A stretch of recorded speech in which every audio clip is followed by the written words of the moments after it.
All right, good evening, everybody. I'm Laurie Bell. I'm the Next Generation Scholars Coordinator at Cambridge South Dorchester High School, and I'm here with my coworker, Morgan Cox from Caroline County Public Schools, the Next Generation Scholars Coordinator there. And tonight we have Laura Shahan with us to present a very informative meeting on financial aid for college and filling out the FAFSA. As we all should know by now, it's due March 1st, and we don't want to delay any longer. So I'm going to introduce Laura. She's from Chesapeake College, and she will be running our program this evening. Thank you for joining us, Laura. Absolutely. Thank you, Ms. Bell, and thank you, Ms. Cox, for having me. So without further ado, I want to get started because, as Ms. Bell mentioned, it is a lot of information, really important information. So I have a jam-packed agenda. And as she said before, if you're just jumping on, make sure you mute yourself so we don't have that feedback. And as you come along, any questions, please feel free to drop them in the chat. I'll answer everything at the end, so that way we can kind of get started from start to finish. And then if you have personal questions or questions you think about later on, I'm going to give you my contact information at the very end. Ms. Bell and Ms. Cox also have my contact information, so feel free to shoot me an email at any time with any other questions that you may have outside of tonight, or again, personal questions.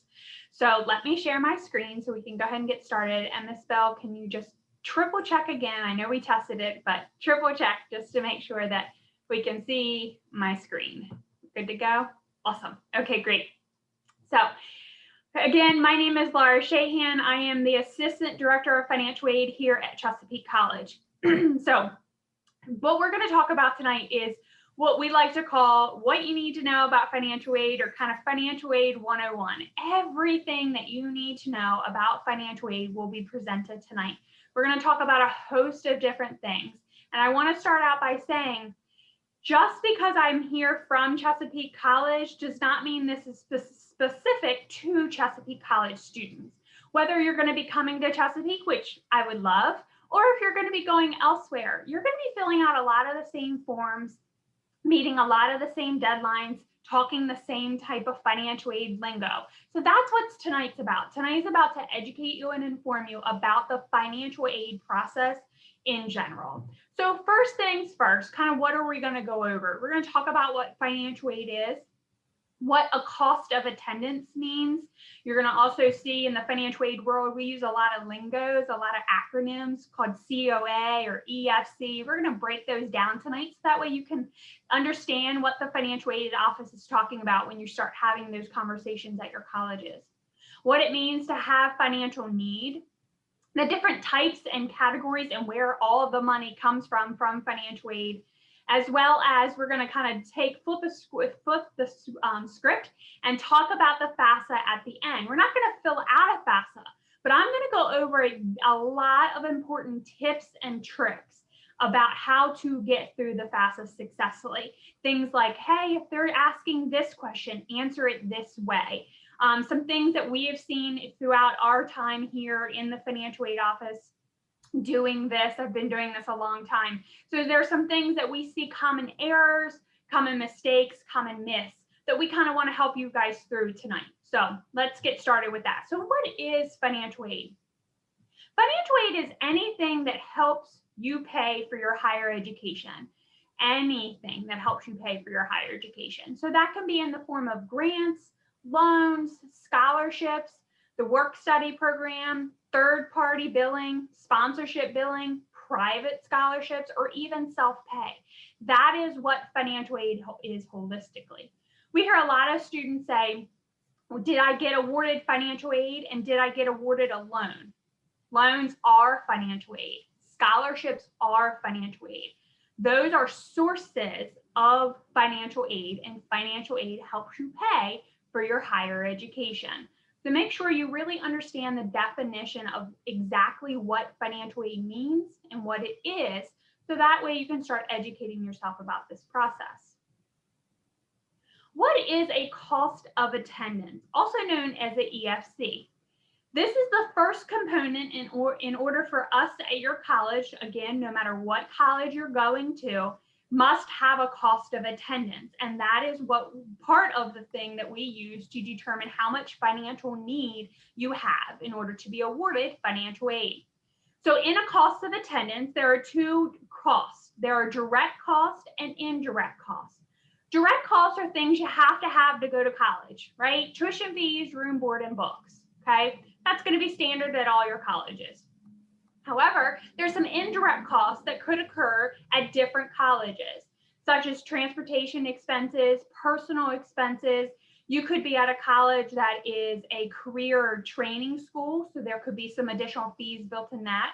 You could be in a program such as maybe an allied health program, nursing, rad tech, surge tech, etc., that could have some additional indirect costs built into that specific program.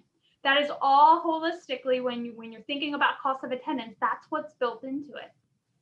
And again, your cost of attendance is going to vary depending on what college you go to, right? Because if, for example, my cost of attendance at Chesapeake is going to be drastically different than a cost of attendance at Washington College, because we all have different direct and indirect costs. But it is important to know what your cost of attendance is at each college, because that's the first part of the formula that your college is going to be using to determine how much financial need you have. The second part is, what is your estimated or expected, those words are used loosely, family contribution, also known as an EFC. This number comes directly from the FAFSA. When you complete the FAFSA, it's going to ask for a variety of different income information, as well as other questions on the FAFSA, such as number of family members, how many of those family members are attending college, and in some cases, there could be asset questions asked of you.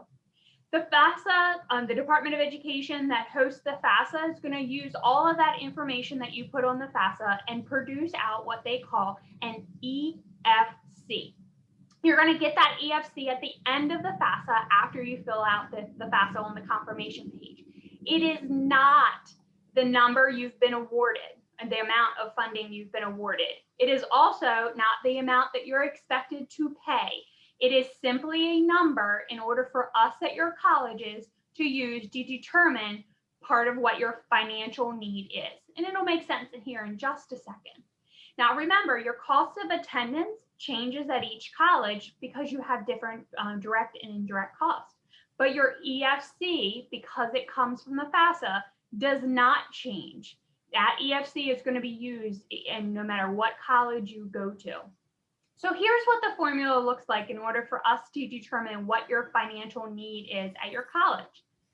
They're going to take your cost of attendance, minus out your EFC, that expected family contribution, and that's determining your need. So let's use this example. Cost of attendance at college ABC is $10,500. You fill out your FAFSA and you get an EFC of $2,500. Your need at that college is $8,000. Now, here's where you can see that your need is going to change depending on what college you go to, right? Because your cost of attendance changes at each college. So while you may have need at this college, you may not have need at another college because, again, of that cost of attendance variable that's going to change. But it's important to know how much financial need you have at each college. Our goal and your goal as the student is to be able to get that need as low as possible. And how do you do that? You fill that with financial aid sources. So let's talk about those different sources. There's two different types of financial aid. There's gift aid and self-help aid. So gift aid students, this is the money you want. So really make sure you pay attention tonight when I talk about gift aid, and then self-help aid is there to help you along the way too. So let's talk about gift aid first. Gift aid is grants. That's one source of gift aid. That is free money that does not have to be paid back. Most of the time grants are based off of financial need. Okay, so they're going to maybe look at the FAFSA or any other income information such as tax return information, etc., in order to determine your financial need for a particular grant. But again, it's free funding sources. Scholarships. So scholarships are another gift aid source. They are free funding that do not have to be paid back. Some scholarships are need-based, but most of the time, they're what's called merit based. So what does that mean, students? That means, what are you like as a high school student? What's your GPA? What county do you live in? What extracurricular activities are you involved in inside of school and outside of school? What's your essay like? What are your letters of recommendation like? What are you like as a student? That is what most of the time scholarships are based off of. But again, it's gift aid, it's free funding for your higher education.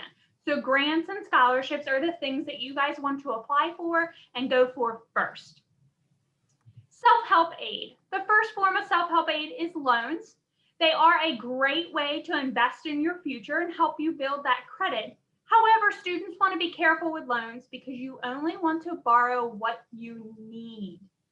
Okay, your school is going to package you, award you with the most amount of loan eligibility that you have, just in case you need some extra. But you need to think about, do you really need $5,000 worth of loans? Is there a way that you can supplement that somewhere else? Is there an extra scholarship you can apply for, or another grant that you could be eligible for? And that way you can bring that loan award amount down a little bit. $5,000 versus $3,000, I'll take the $3,000 loan first.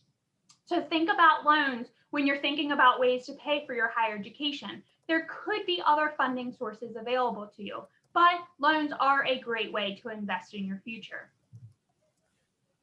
The other self-help aid program is the work study program. We're going to talk about this in just a few minutes in a little bit more detail, but let me give you an overall view of what work study is. Work study is a way for, again, it's a self-help aid. So what it does is you, the student, are working to earn funding to help pay for your higher education. It can come in the form of a paycheck, just like a normal employee at that college, or some colleges, instead of paying you, you work, and instead of getting an actual paycheck, they're going to reduce it off your room and board balance. So you want to check with your college to see how they supply your work study funding to you. You'll work either on campus, off campus. Think of it almost like an internship. And again, we're going to talk about this a little bit more in detail when we get over to the federal programs, but it is a great way to help pay for your higher education through the work study employment program. So where does all the money come from? Okay, so there's all different grants and scholarships, loans, and work study program, but where is the money coming from? The biggest one is coming from the federal government, which kind of goes without saying. The state of Maryland has money to give as well. Your college has money to give. There's different private resources and civic organizations available to you, and we're going to talk about those in detail, so please make sure you have your pencil and pen ready definitely when you get to those. And then your employers also have funding available possibilities for you. So let's talk about the big guys first, the federal government. It is the largest source of financial aid available to all students. It is primarily based off of your financial need. So they're going to look at that FAFSA each year. That every year that you are enrolled in college, you are expected to fill out a FAFSA application in order to be eligible for any of the federal grant programs or loan programs that the federal government has to award students. So let's talk about what those programs look like. Now, I will say, excuse me, these numbers, any figures that you see tonight are not 2021, 2022 figures, which seniors, that's you. These are current figures for 2021. They have not balanced the budget yet. It's very close to being balanced for the federal and state government. So these numbers will change for you seniors in 2021, or excuse me, 21, 22. But I like to give you just an idea of what funding opportunities could be available to you.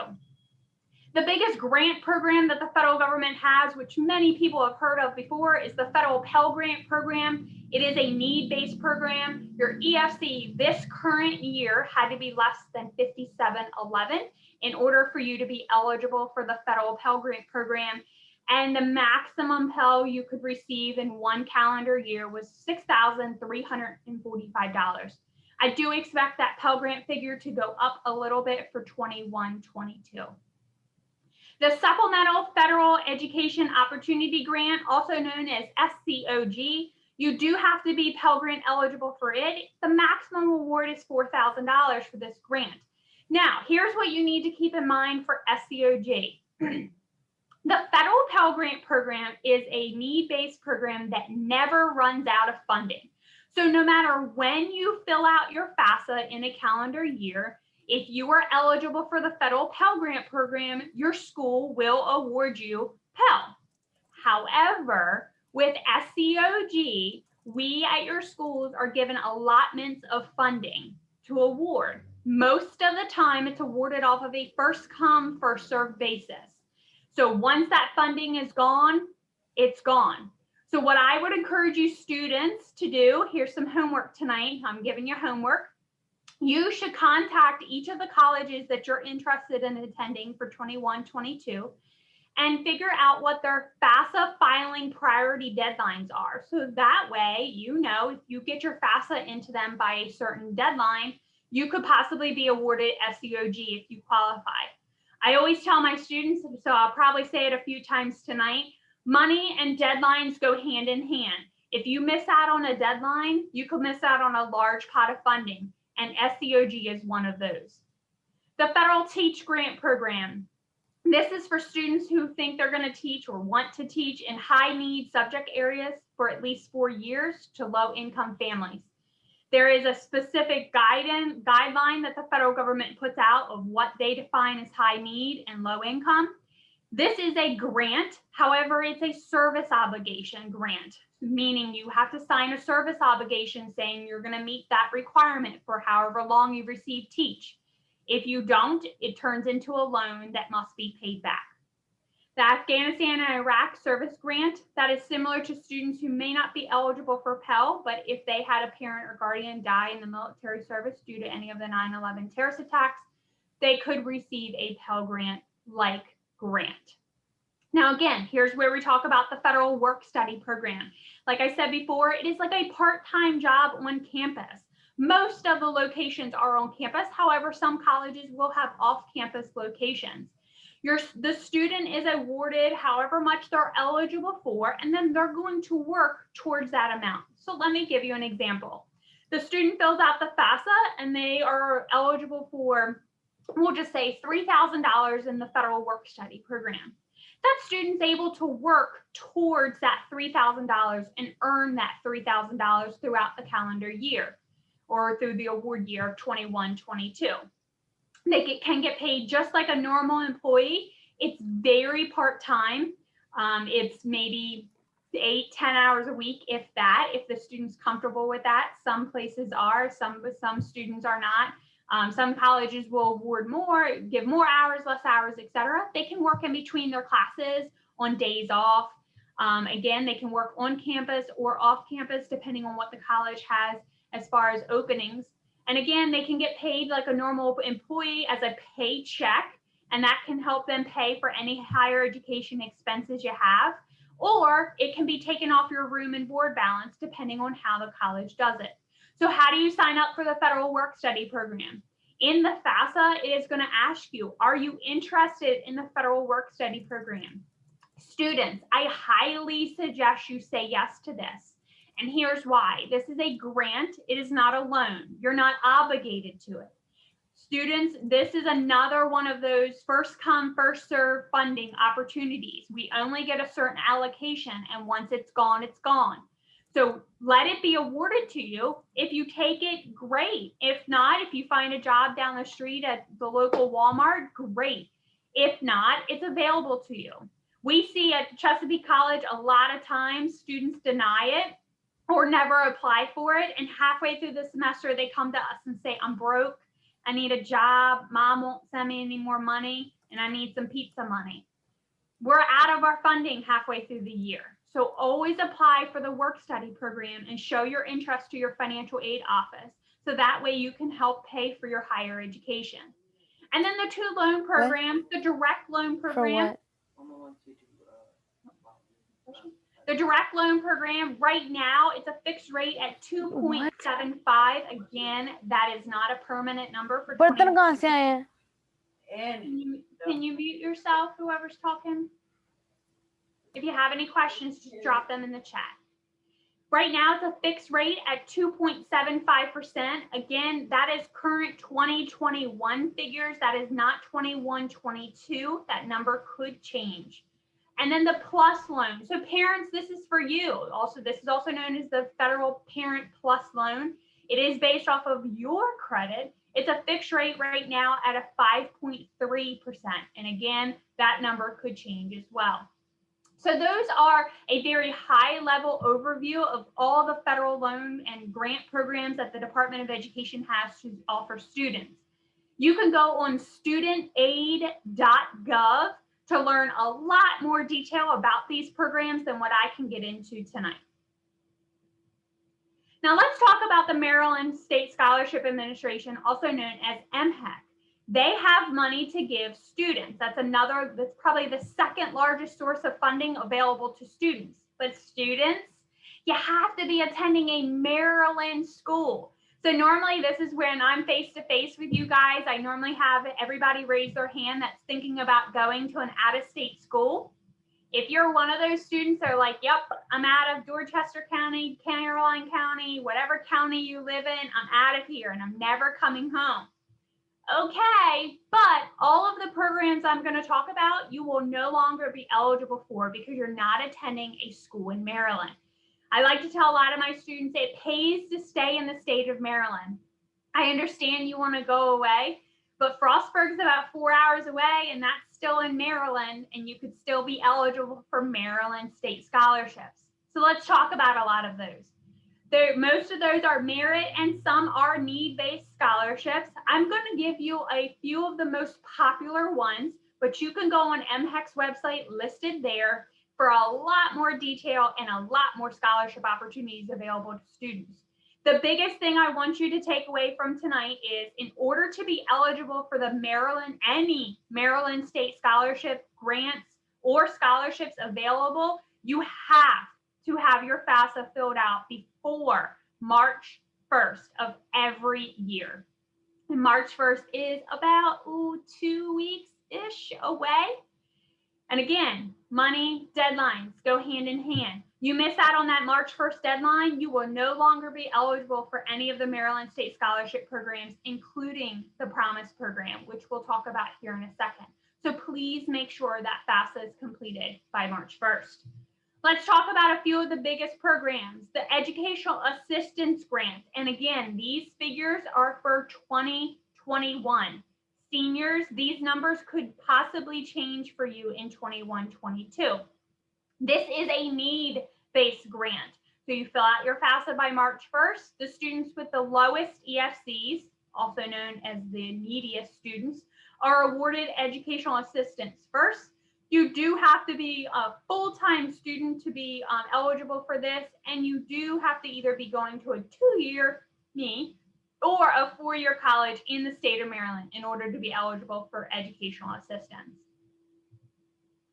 The Guaranteed Access Grant. This could be up to $19,000 a year. This grant is a need and a merit-based award. So again, you fill out your FAFSA by March 1st, and you will probably more than likely have to submit documents to MHEC, additional documents to MHEC by April 1st. Please make sure you pay attention to that deadline as well.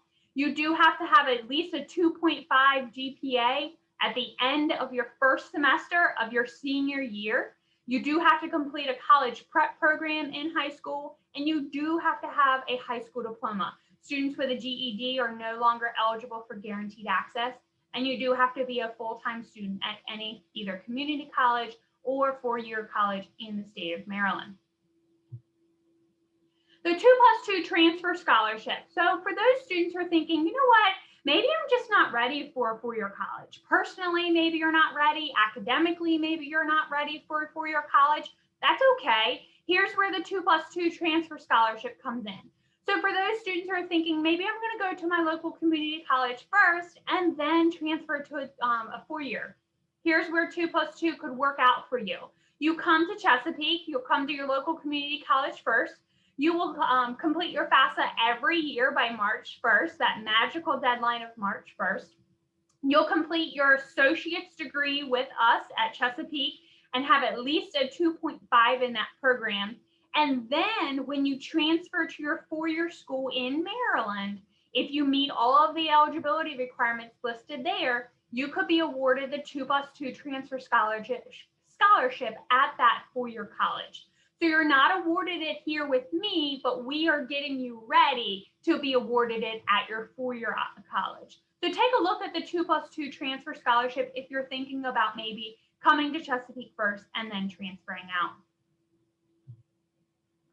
Legislative scholarships, also known as senators and delegates. These are big scholarships that I really want you guys to pay attention to.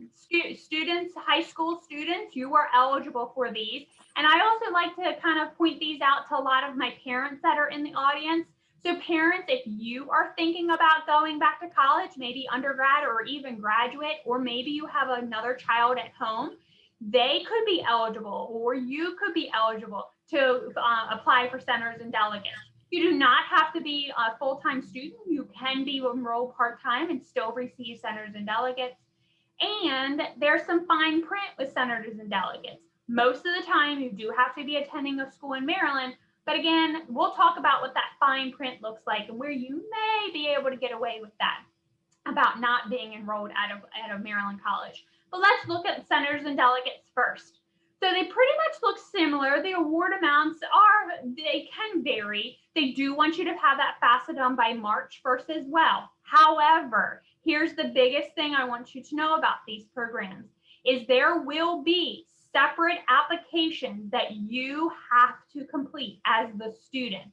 And where you find those applications are either with your individual senator or your delegate offices, or your high school guidance counselor.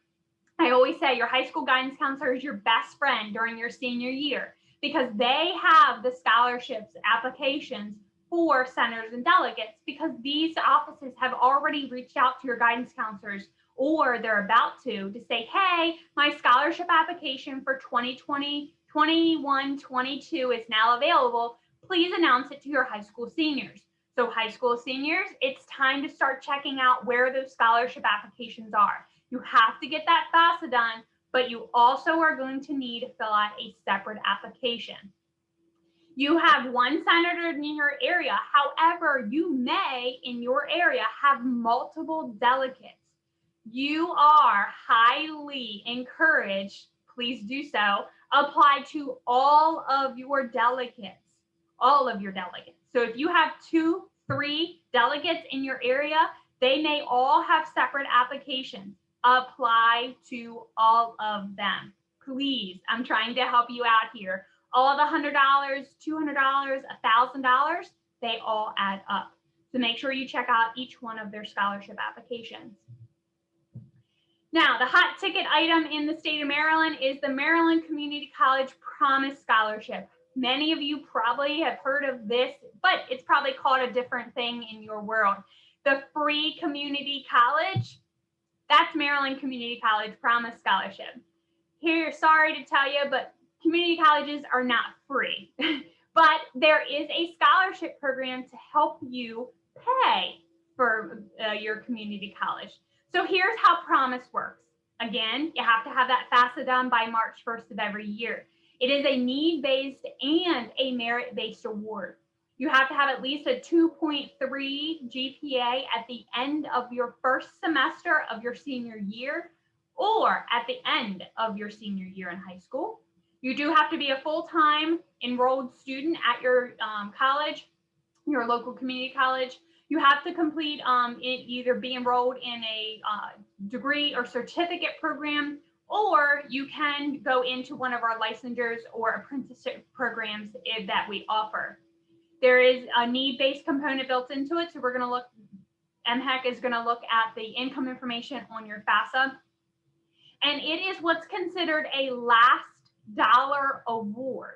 And here's what that means.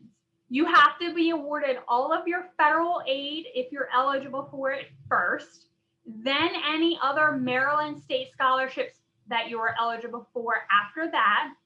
And then if there is a difference between those awards and your tuition and fees, that is where Promise will pick up. So let me give you an example. Let's say your bill at Chesapeake College, I'm just using whole numbers to make math easy tonight. Let's say for the fall semester, it's $2,000. Between your Pell Grant and your supplemental grant and another Maryland State Scholarship, let's just say a delegate award, you were awarded a total of $1,500 for the fall semester. Now you have a difference of $500 that would be coming out of your pocket. If you meet all of the eligibility requirements for Promise will pick up on that $500 difference, so you won't have to pay that out of your pocket. Promise does not cover book expenses. There are a lot more eligibility requirements and information that you'll need to know about Promise, so please check out mhec.state.md.us for more information. A few of the other programs, I'm not going to go into these in detail. You can find them on MHEC's website, but they do have career and service obligation scholarships available, including the Riley Scholarship Program, the Workforce Shortage Program. So if you're interested in going into a program that is considered workforce shortage, such as nursing, social work, occupational therapy, physical therapy, early childhood education, elementary education, secondary education, etc., you could be eligible for the Workforce Shortage Grant Program, so check those out. Unique populations, Conroy and Afghanistan, Iraq, those are for students who maybe have lost a parent or guardian in any of the 9/11 terrorist attacks, or that parent or guardian was either injured 100% in the line of duty in any of the 9/11 terrorist attacks, or a public service career, so think police, local police department, MSP, etc. You could be eligible for a scholarship through that.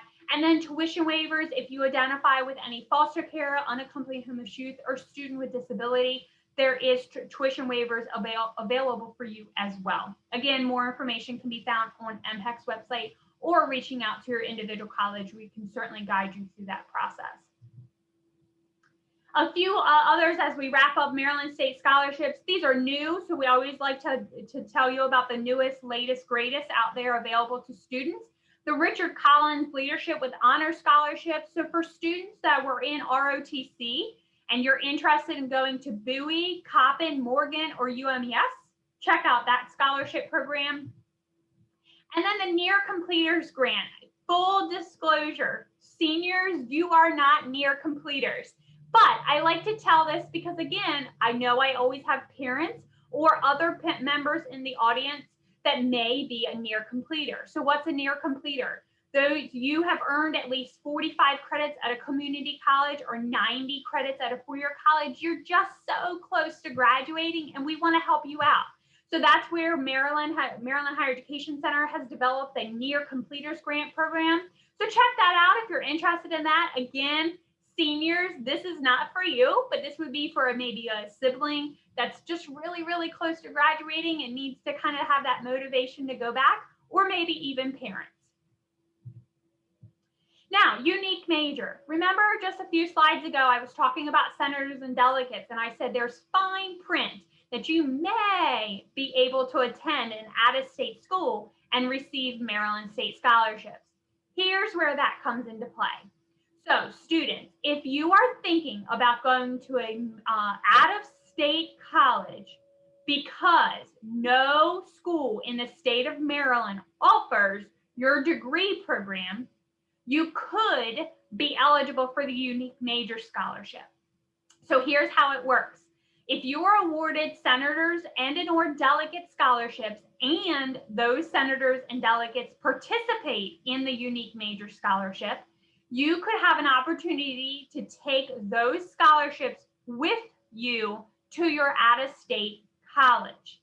Now, again, this is not all colleges. This is not all programs, and it is not for all senators and delegates. It is certain programs that have met the consortium agreement requirements. Certain colleges have decided to partake in this program, etc. So please go on Maryland Higher Education Commission's website to check out more information. Now, different from unique major is academic common market.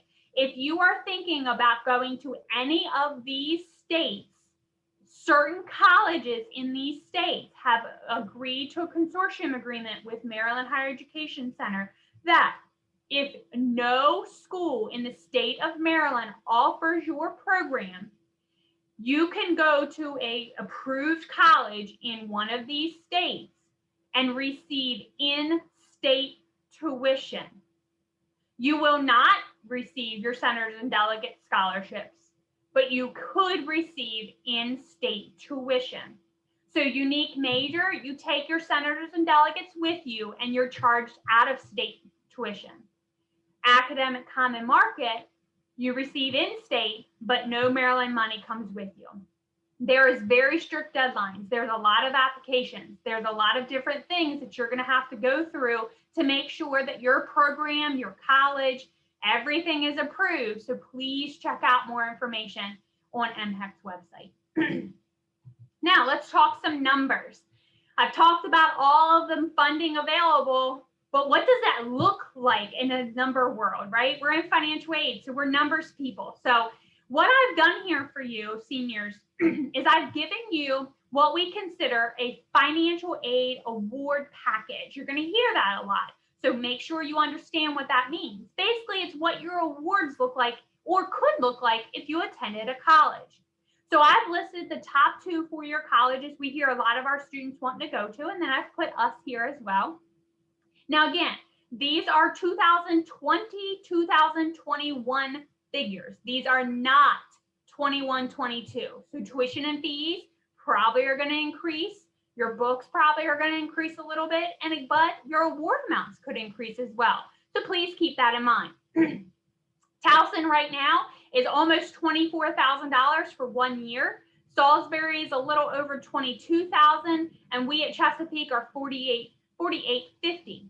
Your books on average, depending on what classes you take, but let's just say they're $1,000 for the year. Okay, remember, that's your cost of attendance. We talked about direct and indirect costs. So I'm giving you what direct costs are right now, right? Tuition fees, room, board, books, things you have to go to college, have to go to college. But now here's what your awards look like. You filled out your FAFSA, and if you received, you'll see down here at the bottom of the screen, you received an EFC of 1501. Here's what your financial aid package could look like. You get a FAFSA, you fill out your FAFSA, so you get a Pell Grant of $4,795. You met that FAFSA filing priority deadline, so you still were able to get SCOG, remember that supplemental grant. You got your FAFSA done before March 1st, and remember, because you're going to a school in Maryland, you're awarded Maryland state scholarships. Then you applied for, let's say, the local Lions Club scholarship, and you were awarded that. You still had to take out a loan at Towson and Salisbury of $3,500. With me, it's zero. Chesapeake College does not participate in the federal student loan program. So students, that's a good thing. I'm keeping you out of debt before you go off to your four-year college. You still have, after all this money, you still have an out-of-pocket expense at Towson of $12,000 for 1 year. Salisbury, a little over $10,000. And me, I'm in the negative. So again, when I'm face-to-face with you guys, I have you raise your hand and I say, what does the negative mean? I'll tell you what the negative means. Students, this is where I am giving you money to come to Chesapeake. If you look here, you've been awarded more funding than what your cost of attendance is. So this is where I get to plug Chesapeake a little bit. So students, think about your first 2 years of college. You're probably you're probably completing a lot of the same classes that you're going to be at a four-year college at a 2-year. Your Englishes, your maths, your communications, your histories, your psychologies, all those general education classes. Do you want to do that out of out-of-pocket expense of $12,000 a year? Or do you want to stay local and maybe get some money back in your pocket to help you go to that four-year college when you're ready? But that's all I'm going to say about that. Again, I'm not here to plug Chesapeake. I will when I can. But again, my job here is to help you afford that out-of-pocket expense and get to Towson. If you want to go to Towson, I want you to go to Towson. But I don't want you paying $12,000 out of your pocket. I don't think your pocket can afford that out-of-pocket expense. So let's figure out a way to get that out-of-pocket expense lower. There's a lot of funding sources that I have not talked about yet that can help do just that. So let's talk about these. Your college has money to award students. And what do I mean by that? A lot of students think that just the financial aid office is the only office on campus that has money. Well, we do, but there are other offices on campus that have money to award students, especially incoming freshmen.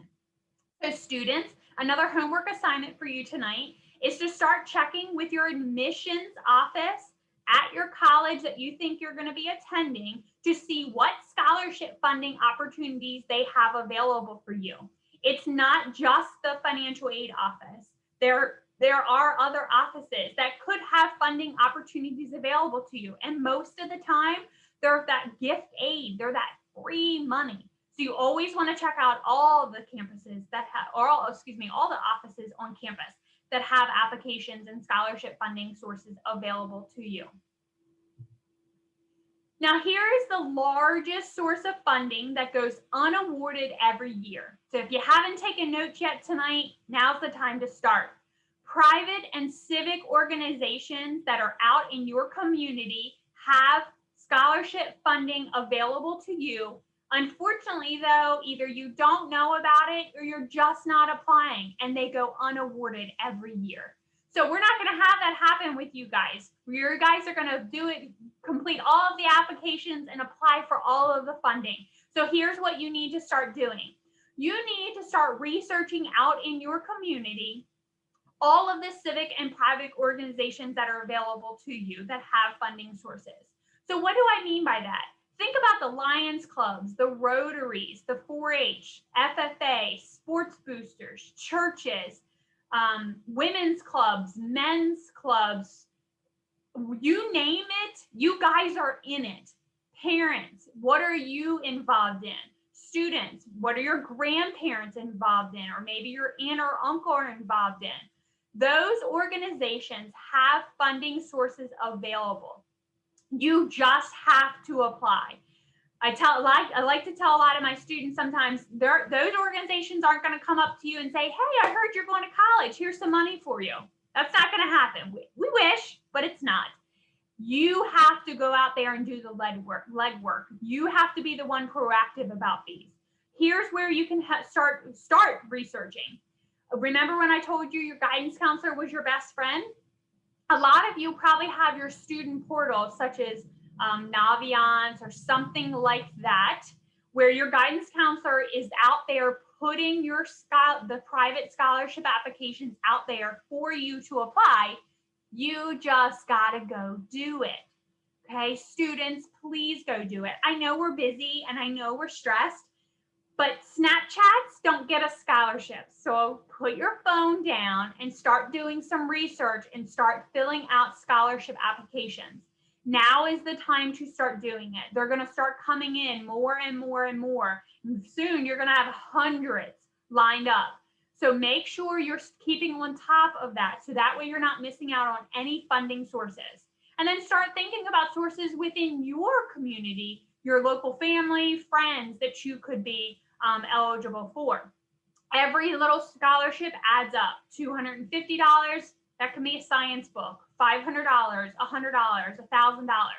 Everything. There's no such thing as too much scholarship money. So please make sure you're tapping into all of the resources available to you by starting with your high school guidance counselor, your student portal, and then branching out from there.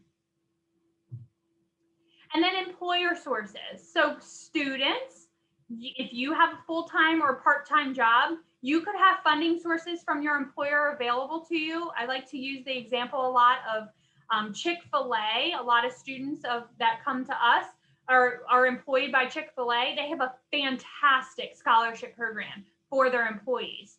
Walmart, McDonald's, Target, etc. There are scholarship funding sources available to you. You just got to apply. And then parents, I would encourage you to check with your employers, for possibilities of scholarship funding opportunities or tuition remission or tuition reimbursement programs. Again, this is all free funding for your students. You just have to go out there and apply and research. So employers, check with your employees and check with your employers to see what scholarship fundings are available to you as well.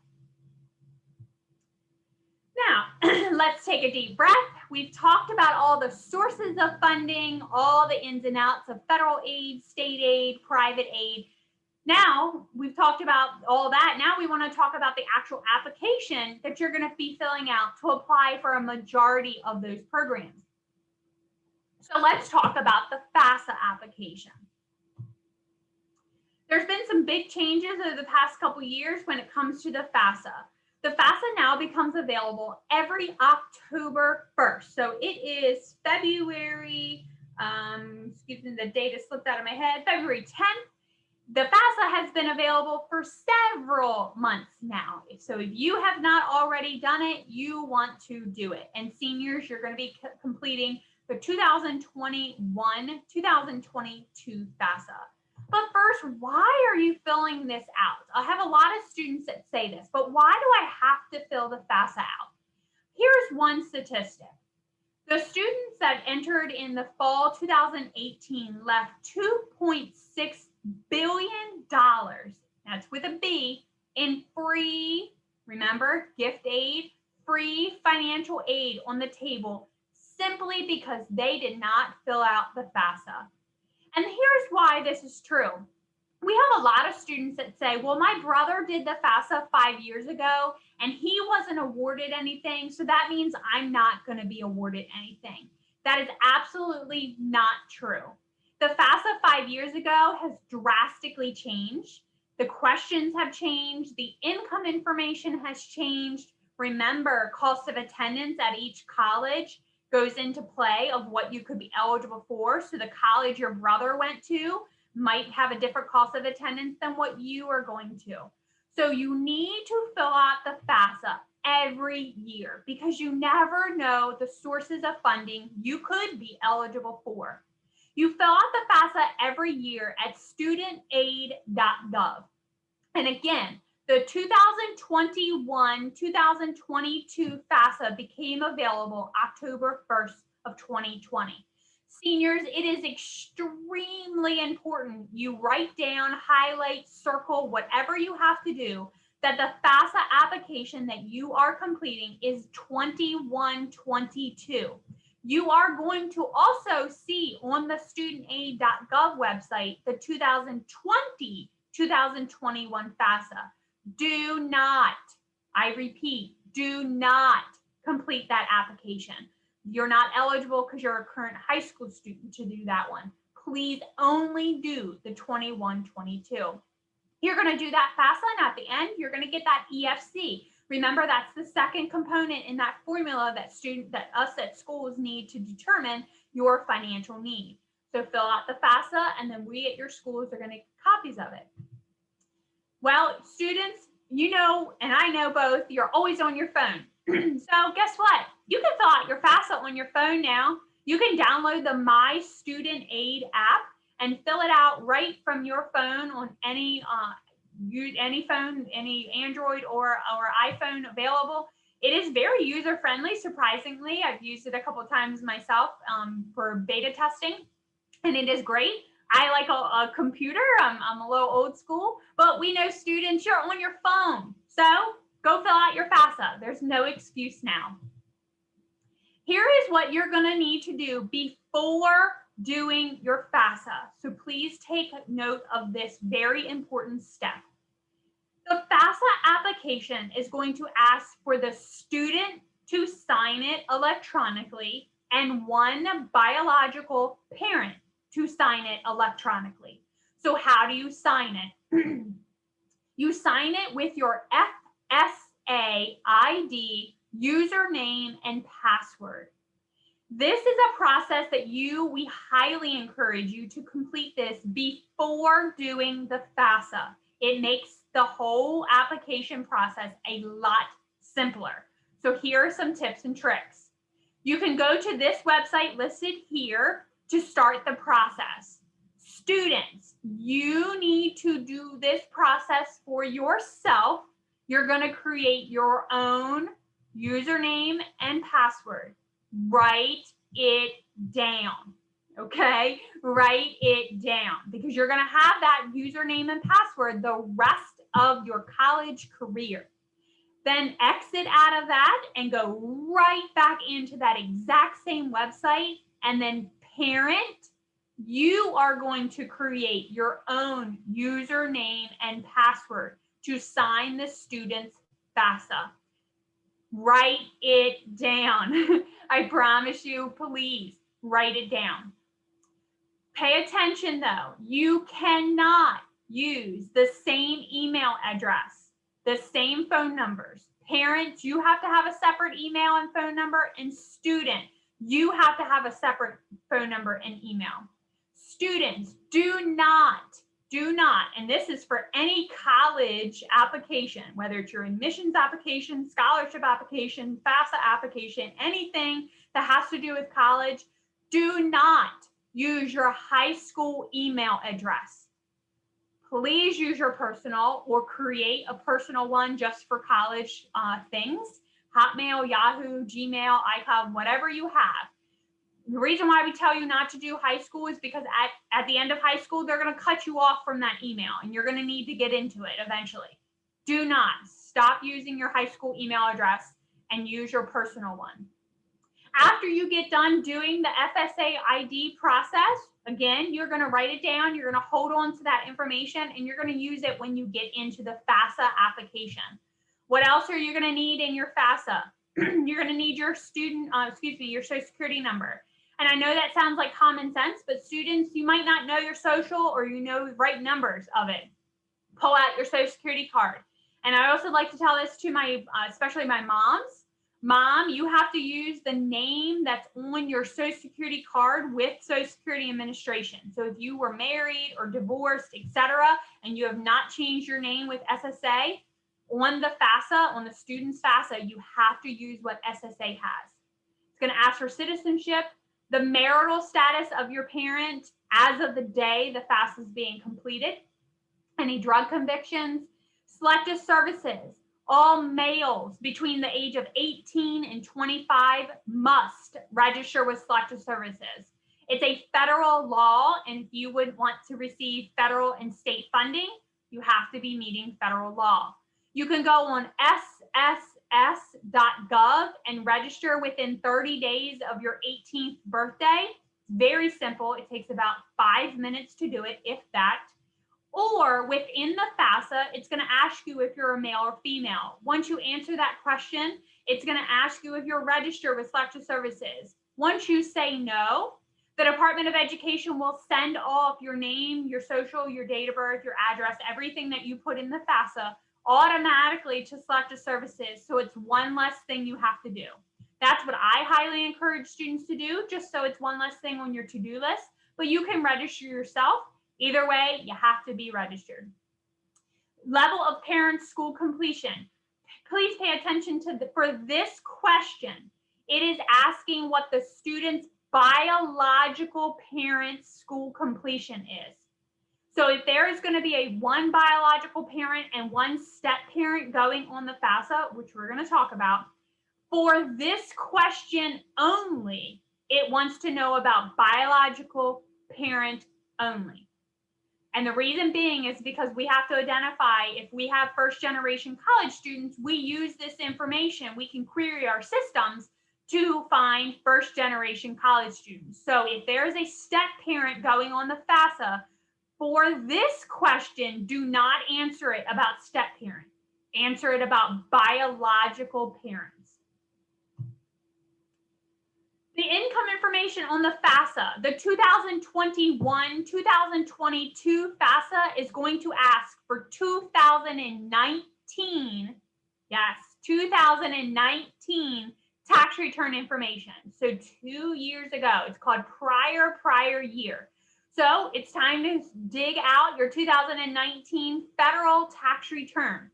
If you don't have copies of them, or if you do have copies and you have no clue what you're looking at, have no fear.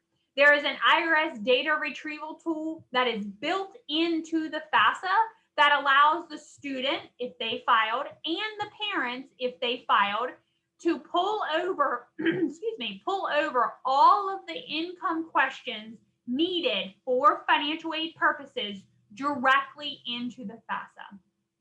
This is voluntary. You don't have to do this. However, we at your college are going to highly, highly, highly encourage you to do this because one, it reduces the amount of documents you have to turn into us for financial aid purposes. And two, it helps reduce that error, all the errors that are being made on the income questions, which helps get you a better understanding of what your true eligibility is at the time you're filling out the FAFSA.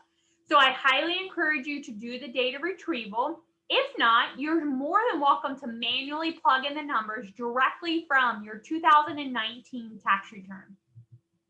So a lot of students think that because they're graduating from high school and they're 17 and they're 18, they're considered independent, not for financial aid purposes.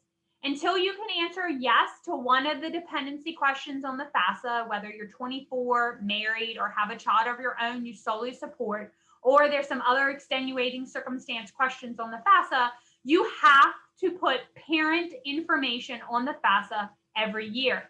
So students, who is your parent for financial aid purposes?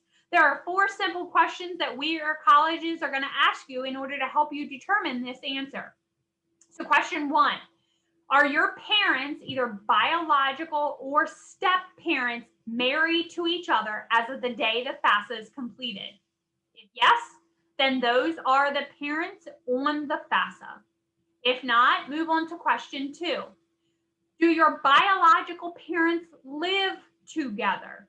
Even if they're not married, if they live together with you, the student, in the same household, they both have to go on the FAFSA. Question number 3, if not, question number 3, do you live with one parent more in the past 12 months? This is a big one. So students, you can't split yourself down the middle. Someone has to have you 51% of the, or 51% of the time. Someone's got to have you 49% of the time. There's 7 days in the week. Who did you live with more in the past 12 months? It does not look at who claimed you on their tax return. I'll say that again. It does not look at who claims you on their 2019 tax return. It looks at who you lived with more. So if you lived with your mom more than your biological dad in the past 12 months, then mom is going on the FAFSA only, not dad. Now, move on to question 4. If mom is remarried and there is a step parent in the household, then that step parent must go on the FAFSA, and that is a must. If the step parent refuses to go on the FAFSA, we cannot override that at your college. That will create a rejected FAFSAs, and rejected FAFSAs are not awarded FAFSAs. As we wrap up here, there's just some final tips and tricks that we like to point out to you. Students, we really, really, really, really want you doing your FAFSA, but let's be realistic. It's probably parents doing it. So right. Parents, this tip is for you. The FAFSA is going to guide you through the different tabs you see here on the screen. Please, please, please pay attention to these tabs. It's going to talk about student first, then parent, then student. And a lot of the times we parents sit down in front of the computer and start typing in our own personal information in the student section. Please, we see this error all the time. I highly encourage you to pay attention, and I really highly encourage the student to be filling out their own FAFSA. And then the box there in yellow, the question marks, as you fill out the FAFSA, if you have questions of how to answer those, you click on the question marks and it will tell you exactly how to fill out those answers. A few other errors as we wrap up here. I've already talked about several of these. Remember, it is the student's application. It is not the parent's FAFSA. So anytime you see the word you or your, it is referring to the student, not the parent. We already talked about incorrect socials, divorce situations, household size, etc. Real estate and investments. Do not, for this question, do not include the home you live in. Do not include the home you live in. If you have a second home, a rental home, a vacation home, etc., you must include that, but not your primary residence. Use a street address when filling out the FAFSA. Do not use your PO box because you're not able to determine residency with a PO box. So therefore, you will not be eligible for Maryland state scholarships using a PO box. And the last little, I wouldn't call this an error, I would call this a tip.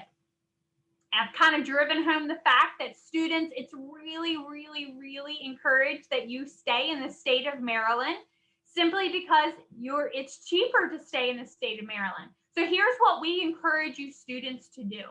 On the FAFSA application, it's going to list 10, you can list 10 colleges on the application, okay? And let's just say, for example purposes, you want to go to a school in Delaware, Florida, or Ohio. And those are the only three schools you list on the FAFSA. And you submit it tomorrow, February 11th. And you only have Delaware, Florida, and Ohio on your application. Great. Come July or August, maybe even September, you decide, I'm going to go to Ohio, and you're in Ohio, and you hate Ohio, and you don't want to be there anymore, and you don't like your dorm, or the food's gross, or you ran out of money, or whatever the purpose is. Trust me, I've heard it all. And you call home and say, home, I need to come home. I don't like Ohio. And parents normally say, fine, you can come home, but you're still going to go to college. Guess where you end up? Me. You come to Chesapeake. We'll take you. But guess what? You didn't list a Maryland school in your FAFSA. But guess what? You're going to a Maryland school now, so you're eligible for Maryland money, right? No, because you didn't list a school in your Maryland school on your FAFSA. Let's change that. Let's say you list Delaware, Ohio, Florida, and any school in Maryland. This is not a Chesapeake plug. You could list Chesapeake, you could list Salisbury, you could list College Park, you could list Garrett, you could list any school in Maryland, and you get it done by by March 1st. A copy still goes to Maryland Higher Education Center for you to be considered for Maryland state scholarships because you listed a school in Maryland. And then come August, when you don't like Ohio and you come home to Maryland, there could be a pot of Maryland money sitting there waiting for you. If you want to go to Ohio, I want you to go to Ohio, and I want you to enjoy Ohio and never come home because you love it so much. But you never, ever, ever know when you may need to come home. But home may not be Dorchester or Caroline County. Home could just be Bowie. Home could be Morgan. Home could be anywhere in Maryland. Make sure you take advantage of putting a Maryland school on there and having some Maryland money just in case. As we wrap up, what happens after you fill out the FAFSA? You're going to get a copy of it. It's called the Student Aid Report. Just check it out. Make sure everything looks okay on it. If there's any changes you need to make, you can go into the FAFSA and make those changes. However, we at your colleges are going to get a copy of it as well. You do not need to send it to us. But I will tell you, your college may not be reaching out to you quite yet for 21-22. Just do the FAFSA, and we at your colleges will reach out to you shortly as soon as we start processing 21-22 applications. Here, I'm not going over this slide, but I will tell you, your school may ask for some additional documents from you. What I highly encourage you to do is start gathering up all of this information to have on hand just in case your college asks you for it. You have it ready to go, and that way you're not missing out on deadlines. Special circumstances. If you have your student or parent, if you lost your job, if you had an unusually high medical expense, if there was a death in the family, if there was something that happened out of your control, here's what you do with the FAFSA. You still complete the FAFSA exactly how it's asking.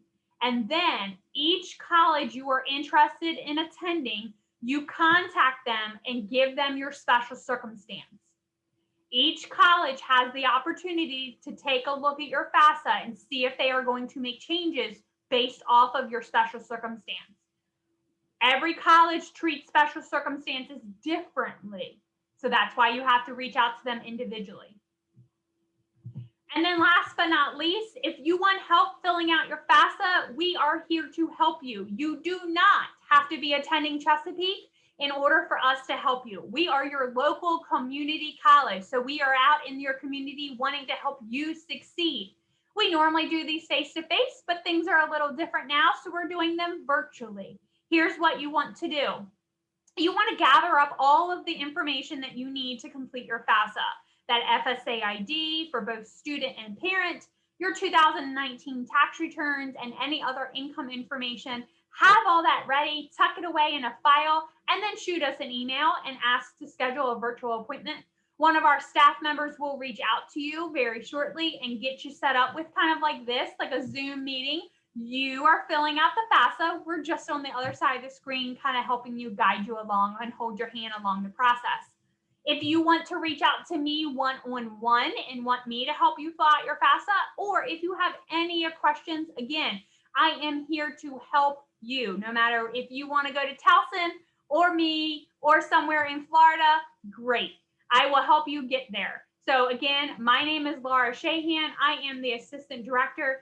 Here is my contact information. So please feel free to reach out to me with any questions or any concerns you have. That's all I have for you tonight. I know it's a lot of information. It's very detail oriented. It's overwhelming. Your head is probably spinning. I understand, but please know I'm here to help you. I can take questions now in the chat. And again, if you have personal questions or questions that you think about later on tomorrow, tonight, 2 weeks from now, 2 months from now, feel free to reach out to me at any time. I'm going to stop sharing my screen now, so that way Ms. Bell and Ms. Cox, you can go through the chat if you would like.